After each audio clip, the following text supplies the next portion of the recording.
Bonjour les âmes de la terre, j'espère que vous allez bien avec ce beau temps. Ici nous avons beaucoup de pluie depuis pas mal de semaines. Et donc aujourd'hui, le mercredi 13 décembre 2023, c'est la vidéo sur la connaissance de soi et le développement transpersonnel qui va être mise en ligne après. Donc j'ai pris des notes pour voir de quoi j'allais vous parler aujourd'hui. Et en fait, j'ai noté s'éloigner des concepts, aller au-delà des croyances. Ça va être important justement pour traverser tous ces personnages, pour me retrouver qui je suis moi en tant qu'ego, puisque c'est de cela dont il s'agit. Nous ne sommes pas là dans une vidéo spirituelle, pure. Mais bien sûr que tout se rejoint. Et lorsque je suis dans le transpersonnel, mais bien sûr que je vais découvrir qui je suis vraiment en tant qu'ego et qui je suis vraiment en tant que soi, en tant que divin. Tout est lié en fait, tout est un, vous le savez bien. Donc, s'éloigner des concepts. C'est important de voir que depuis que nous sommes nés, nous sommes baignés dans des concepts, dans des paradigmes, qui ne sont pas forcément adaptés à nos convictions. Je ne sais pas pour vous, mais moi, quand j'étais petite, je ne comprenais pas ce monde dans lequel j'étais. Il n'était pas vraiment en harmonie avec ce que je ressentais au fond de moi. D'ailleurs, petite, je commençais déjà à écrire des poèmes quand j'avais 12 ans, et quand je les ai relus il y a quelque temps, je demandais comment se faisait-il que dans ce monde, il y avait des gens malheureux. Je ne comprenais pas pourquoi. Je me demandais qu'est-ce qui faisait que ce monde n'allait pas bien. Donc, si vous voulez, je pense pas, je suis sûr que le petit enfant, il sent qu'il y a des choses qui vont pas. Et puis, petit à petit, il oublie toutes ces choses-là et il va se conformer à des paradigmes. Il faut être sage, il faut se lever à l'heure pour aller à l'école, il faut bien travailler à l'école. Si tu veux avoir un métier, il faut bien travailler, surtout être bon en maths. Et puis tout ce qu'on apprend, il faut penser aux autres, ne pas penser à soi, il faut réussir dans la vie, enfin voilà, il faut gagner beaucoup d'argent, plein de concepts et de paradigmes, les gens sont comme ça, les gens sont méchants. Après tout dépend des familles dans lesquelles on va vivre, et puis tout dépend, mais de toute façon, quelles que soient les familles dans lesquelles on vit, il y a toujours des paradigmes qui sont propres à chaque famille, qui sont propres à chacun. Les gens catholiques vont donner à leurs enfants une instruction religieuse, et puis les gens qui sont athées vont parler autrement, les gens qui sont de gauche, de droite, vous voyez. Mais en fait, tout ça, c'est que de la surface, c'est que des concepts, c'est que des choses qui nous sont imposées. Et puis, il y a aussi des concepts que nous sommes imposés. Et les choses que nous, on dit tout seul, qu'on se dit à nous-mêmes et qu'on dit aux autres aussi, comme des certitudes, comme des choses qui vont de soi. Alors qu'en fait, on ne les a même pas passées au crible de notre jugement propre, personnel, de notre opinion, de notre éclairage, de notre conscience. Vous voyez, comme cette phrase que j'ai citée l'autre fois, qui aime bien châtie bien, c'est une phrase qu'on va dire comme ça. Il faut souffrir pour être belle, qui aime bien châtie bien. Ce sont des phrases qu'on dit comme ça, mais c'est pas anodin. Tout ce que l'on dit n'est pas anodin. Et donc, c'est un peu dommage lorsqu'on fait une œuvre de transformation de soi-même, de développement personnel et transpersonnel, c'est dommage de passer à côté de concepts et de paradigmes que nous avons en nous et en fait, qui nous mènent. Ce qui est important de voir, c'est que tout ça nous mène. Nous croyons, mais non, c'est rien, bon, je dis ça, mais c'est pas grave. Mais c'est faux. C'est faux parce que, comme je l'ai déjà dit, tout est vibration. Et tous les mots que nous disons, toutes les pensées que nous avons, ce sont des fréquences et des vibrations qui vont nous impacter.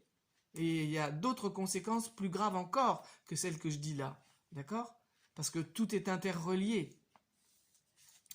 Donc ça va être important si on en a envie. C'est toujours pareil, hein. Moi je dis les choses, mais je ne force personne à faire les choses. Donc aller au-delà des concepts et aller au-delà des croyances. Donc ça va être bien pour chacun qui en a envie de pouvoir les noter, de pouvoir s'écouter parler. Parce que c'est comme ça aussi qu'on va les dire d'une façon spontanée, impulsive, compulsive parfois. Hein. Et du coup ça va être bien parce qu'on va s'entendre. Et si on installe en soi ce qu'on appelle l'observateur, donc c'est un témoin, c'est une part de nous qui regarde ce que l'on dit, ce que l'on pense, ce que l'on fait, ce qu'on appelle l'awareness en anglais, qui est donc le témoin. Voilà. Et donc, ce qui va pas être facile, déjà, c'est de les voir, parce qu'on est dans des automatismes et des conditionnements qui font qu'on ne se voit pas penser. On croit qu'on voit, mais on ne se voit pas penser. C'est assez attendrissant pour moi, mais moi aussi parfois, hein, je suis pas parfaite et j'ai aussi du chemin à faire, hein, mais bon, j'ai quand même fait un petit bout de chemin depuis que j'ai mes 40 ans. Et donc c'est attendrissant pour moi de voir des personnes qui vont dire des choses, mais elles ne voient pas, ces personnes-là, que ces choses qu'elles disent, elles sont imprégnées justement de leurs croyances, de leurs concepts, et voilà, elles ne le voient pas. Et bon, bah, c'est comme ça, hein. Moi je n'interviens pas, chacun a à faire son chemin de conscientisation. Je suis ici, moi, simplement pour dire, pour parler, et après chacun fait ce qu'il veut faire avec ce qui est dit et ce qui est partagé, pas que par moi d'ailleurs, hein, d'autres personnes sur donc les réseaux sociaux disent ces choses-là. Il y a parfois des choses qui diffèrent par rapport à ce qui est énoncé. Par exemple, par rapport à tout ce qui est d'une façon générale, d'accord? À tout ce qui est, on va dire, archonte, toutes ces choses-là. Mais ça, j'en parle plus dans les vidéos spiritualité.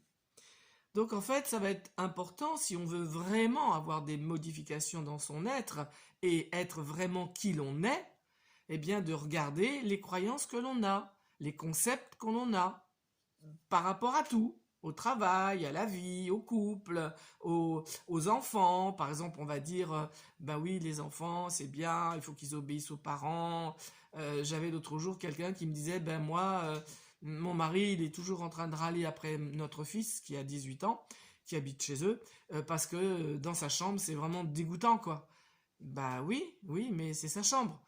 C'est pas sa chambre parce qu'il est chez vous. Vous lui avez octroyé une pièce pour lui, mais vous lui avez octroyé. Donc il peut dire c'est ma chambre, d'accord? Mais en tout cas, c'est votre maison. Mais effectivement, c'est sa chambre, c'est son territoire, dans lequel vous n'avez pas à aller, jamais. D'ailleurs, vous, est-ce que vous aimeriez qu'on rentre dans votre chambre et qu'on vous dise, bah t'as pas rangé ci, t'as pas rangé ça, t'as pas passé de ménage, il y a de la poussière sur ton meuble, est-ce que vous aimeriez? Non, bah voilà, lui c'est pareil. C'est pas parce que c'est votre enfant qu'il n'a pas à être respecté dans ce qu'on appelle son territoire. Donc vous voyez, en fait, on ne se rend pas compte que ce que l'on fait aux autres, c'est pas forcément des choses qu'on aimerait qu'on nous fasse. Et de la même façon, ce qu'on ne fait pas aux autres, c'est des choses que nous, on aimerait peut-être qu'on nous fasse. Vous voyez? C'est-à-dire que fais aux autres ce que tu aimerais qu'on te fasse. Ne fais pas aux autres ce que tu n'aimerais pas qu'on te fasse. Pense des autres ce que tu aimerais qu'on pense de toi. Vous vous rendez compte comme ça va loin? Pense des autres ce que tu aimerais qu'on pense de toi. Ne pense pas des autres ce que tu ne voudrais pas qu'on pense de toi. Vous voyez, rien que ces deux phrases-là, les mettre en pratique, ça demande énormément de présence à soi-même au niveau ancrage, au niveau non pas spirituel, mais au niveau de l'ancrage. C'est-à-dire, si jamais je suis en train de penser « Ah ben de toute façon, il exagère, il en fait qu'à sa tête », ah, oh là, ce que je suis en train de penser, c'est pas positif. C'est pas bon pour la personne, c'est pas bon pour lui, mais c'est pas bon pour moi. Parce que j'émets des ondes qui ne sont pas bonnes pour moi, des fréquences qui ne sont pas bonnes pour moi. Lui, là-bas, je ne sais pas comment il va le vivre. Mais en tout cas, ce qui est sûr, c'est que les vibrations que j'émets par mes pensées négatives, eh bien, elles vont m'impacter. Et après, je ne vais pas être étonné de ne pas avoir d'énergie. Vous voyez, là, aujourd'hui, je suis en plein déménagement. Je n'arrête pas depuis plusieurs jours d'aller et venir à droite, à gauche. Mais regardez l'énergie que j'ai pour faire cette vidéo. J'en ai. Pourquoi j'en ai? Ben parce qu'il y en a à l'intérieur de moi. Voilà. Donc, regardez les concepts qu'on a par rapport à la vie. Les noter, parce que si on ne les note pas, on ne va pas les voir vraiment. les noter et avoir vraiment... Vous savez, moi, quand j'ai commencé à travailler sur moi avec la méthode Esper, j'avais un classeur dans lequel je notais feuille par feuille des choses. Par exemple, quand j'ai travaillé sur mes croyances, j'avais une feuille où il y avait marqué mes croyances. Et puis, au fur et à mesure que j'en découvrais, eh ben, je les notais. Voilà, pour voir comment cet esprit, comment ce mental fonctionne. C'est important de se connaître. Et c'est ça, se connaître. C'est simplement ça. C'est très facile de se connaître. C'est pas simple à faire parce que ça demande une certaine exigence, une persévérance, une ascèse. Ce qu'on appelle une ascèse. Une discipline. Voilà. Et donc, aller au-delà des croyances. Quelles sont mes croyances? Tout le monde a des croyances. On ne peut pas faire autrement. La psyché ne peut pas être une coquille vide. Il y a des croyances. Voilà, c'est comme ça. Sinon, je serais rien, je penserais rien, ce serait pas possible. Donc, il y a des croyances. Mais est-ce que ce sont mes croyances? Quelles sont mes croyances? Je vais faire le tri là-dedans. Ah, ça, c'était la croyance de ma mère. Je me rappelle, à un moment donné, j'ai travaillé avec un petit enfant. Il avait 3 ans. Je vais boire un petit peu parce que... Il avait 3 ans et voilà qu'il me dit qu'il a peur des gendarmes. Alors je suis étonnée parce qu'à 3 ans, un enfant n'a pas peur des gendarmes. Et sa maman était là, hein, les parents sont toujours là avec moi. Et donc, sa maman commence à être embarrassée. Et je lui dis, mais c'est toi qui as peur des gendarmes ou c'est maman? Ah, c'est maman. Et je demande à la maman, elle me dit oui, quand il veut pas mettre sa ceinture sur son siège auto, et ben je lui dis, les gendarmes vont arriver, tu vas voir, ça va barder, je sais pas ce qu'elle dit. Et donc, si vous voulez, bah oui, voilà, les gendarmes, c'est des méchants et ça va barder. Donc, qu'est-ce que l'enfant a engrammé en lui? C'est de la peur. Il a peur des gendarmes. Vous me direz, en ce moment, les gendarmes, c'est pas top. Mais bon, il a 3 ans, il a peur des gendarmes. Et voilà, je lui ai dit, mais c'est pas ta peur, hein, c'est la peur de maman. Et tu sais, on va faire quelque chose. Tu vas gribouiller, tu vas dessiner, tu vas gribouiller, dessiner sur des petits papiers, des peurs que tu as.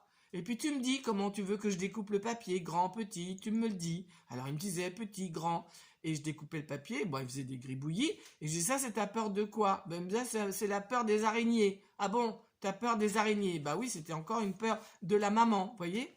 Donc ça n'a pas duré longtemps parce que les petits n'ont pas une attention soutenue, mais c'est pas grave, il y a quelque chose qui a été semé dans sa conscience, c'est ça qui est important. Donc vous voyez, faire le tri. Comment ça se fait? J'avais aussi encore quelqu'un qui avait peur des souris. Elle avait peur des souris, cette personne. Oh, c'était énorme. Bon, il y en a qui n'ont pas peur des souris. Elle avait peur des souris. Et en fait, elle s'est rappelé que sa mère, elle se revoyait assise sur un banc dehors dans le jardin, et sa mère, dès qu'elle voyait, quand elle voyait une souris, elle était dans tous ses états. Mais c'est pas sa peur à elle, c'est la peur de la maman. Donc vous voyez, les croyances, alors moi je vous donne des exemples comme ça, mais c'est à vous à trouver les vôtres. Vous comprenez?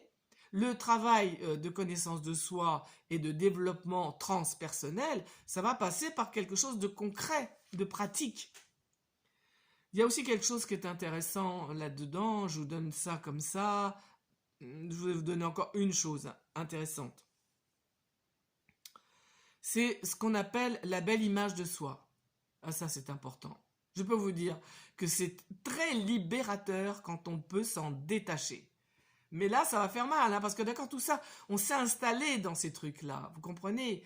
Par exemple, on s'est installé dans la belle image de la parfaite épouse, par exemple. Je dis n'importe quoi. Et donc, voilà, la belle image. Donc, l'épouse parfaite, pour telle femme, ça va passer par être sympa avec son mari, être toujours de bonne humeur, faire l'amour quand il a envie. Ça va passer par montrer à l'extérieur que le couple va bien, que tout va bien. Vous voyez, je vous donne des exemples de la belle image de l'épouse. La belle image aussi de la secrétaire, la belle image de la maman, la belle image de tout ce que vous voulez en fait. La belle image, c'est surtout pas ce que je suis. Et du coup, j'obéis à la belle image. Mais est-ce que c'est ce que je suis? Est-ce que j'ai vraiment envie, moi, d'être parfaite? Celle qui sait tout faire, celle qui tient bien sa maison, celle qui élève bien ses enfants, celle qui sait tout, celle qui est vraiment, oui, on va dire, excellente. Est-ce que c'est vraiment ça que je suis? Est-ce que c'est vraiment ça que j'ai envie d'être? Est-ce que j'en ai pas marre d'être toujours la belle image que moi, je veux qu'on ait de moi?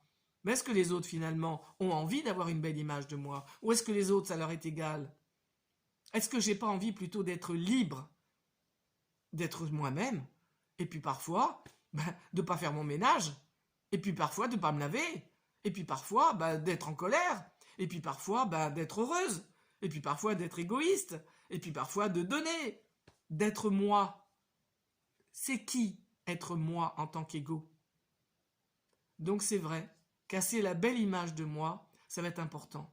Et pour la casser, ça va pas être évident, parce qu'on s'est installé là-dedans, parce qu'on y trouve un certain confort, on y trouve une certaine rétribution, on y trouve des compliments, on y trouve un regard, oui, positif de la part des autres, et puis on y trouve aussi une justification pour justifier ses attitudes et ses positions.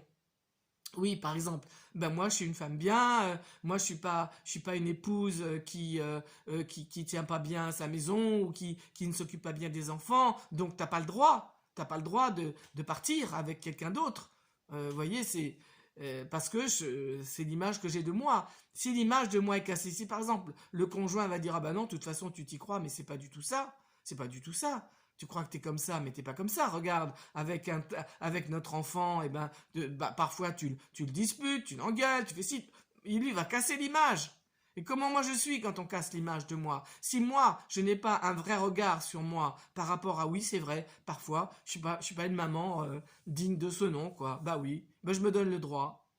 C'est pas du tout ça que je vais vivre. Si je me donne pas ce droit d'être moi-même et du coup de pas être une maman, d'être juste un être humain, quoi. Simplement un être humain qui parfois a la fonction, le rôle, le dharma, on dirait en sanskrit, le dharma d'être une épouse, d'être une secrétaire.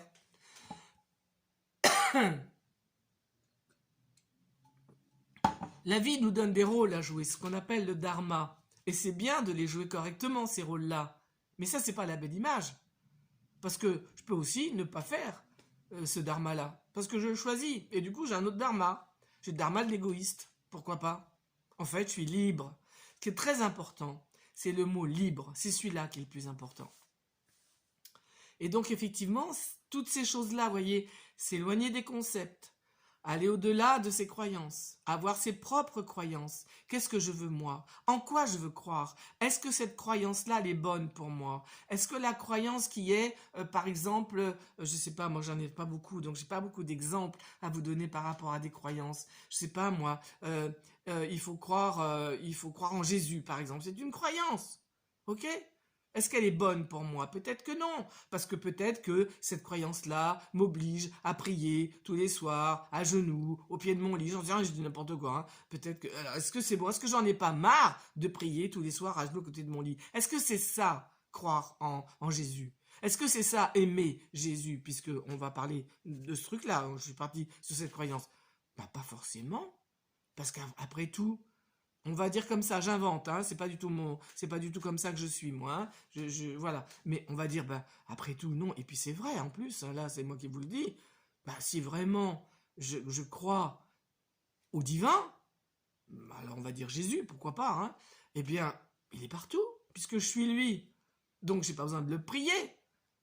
Je peux me parler en tant que divin. Mais bon, ça c'est plus la spiritualité. Vous voyez ce que je veux dire? Voilà, donc c'est les croyances, elles sont importantes à changer si elles ne sont pas bonnes. Si cette croyance qui est là, j'avais une personne en dépression, un jour je me rappelle, une personne qui avait une 60aine d'années, en grave dépression, parce que en fait je lui dis, mais voyez, regardez, vous êtes en dépression, c'est parce que votre corps, il en a marre d'être en pression. Est-ce que ça vous parle? Pas vraiment, ça ne lui parlait pas trop. Puis en fait, elle me dit que pour elle, elle fait le ménage tous les lundis. C'est vachement important. C'est quoi le ménage? C'est tout. Tout son ménage, elle faisait. Elle lavait par terre, elle lavait ses vitres. Oh, c'était incroyable tout ce qu'elle faisait. Je dis, mais ça m'étonne pas que vous soyez en dépression. Comment voulez-vous que votre corps il y arrive, quoi? Donc vous voyez, mais non, mais pour elle c'est important. Il faut faire son ménage toutes les semaines. C'est important que la maison soit propre. Elle a changé, hein.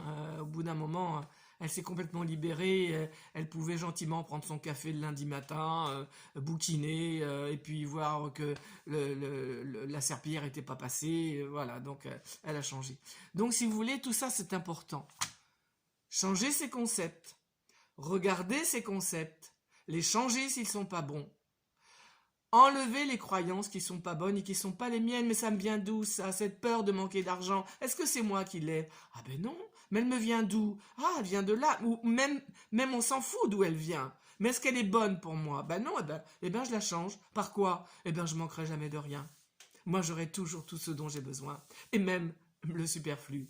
C'est bien à penser ça, non? Est-ce que c'est pas mieux que de se dire « Oh là là, j'ai pas d'argent, je manque d'argent ». Qu'est-ce qui est bon? Le positif ou le négatif? Donc, l'important, c'est de vibrer positif, bien sûr. Vous voyez, même si on voit que la vie, c'est pas terrible et qu'on galère, oui, on le voit. On n'est pas non plus, on va dire, des gens qui se bouchent la vue. On le voit bien qu'on galère. Mais qu'est-ce qu'on va choisir? De dire « Ah ouais, je galère, la vie, c'est pas marrant, j'en ai marre, et ci et ça ». Est-ce que ça, c'est drôle? Est-ce que ça amène de l'énergie? Non, ça, c'est énergétivore. Est-ce qu'il vaut mieux pas dire « Ouais, c'est vrai, c'est pas marrant en ce moment, mais j'assume quand même, je vais y arriver ». Et puis, qu'est-ce que la vie veut me montrer avec ça? Eh bien, elle veut montrer que j'ai l'énergie pour y arriver. Elle veut montrer que ce truc-là, je le veux vraiment. Et pour l'avoir vraiment, eh ben oui, je décide d'être vaillante, d'être forte, d'être dynamique et d'être positive, tout en voyant les difficultés que j'ai. Mais je les assume, je me responsabilise, je ne me victimise plus. Voilà, ben écoutez, ça va être fini parce que ça va faire 22 minutes.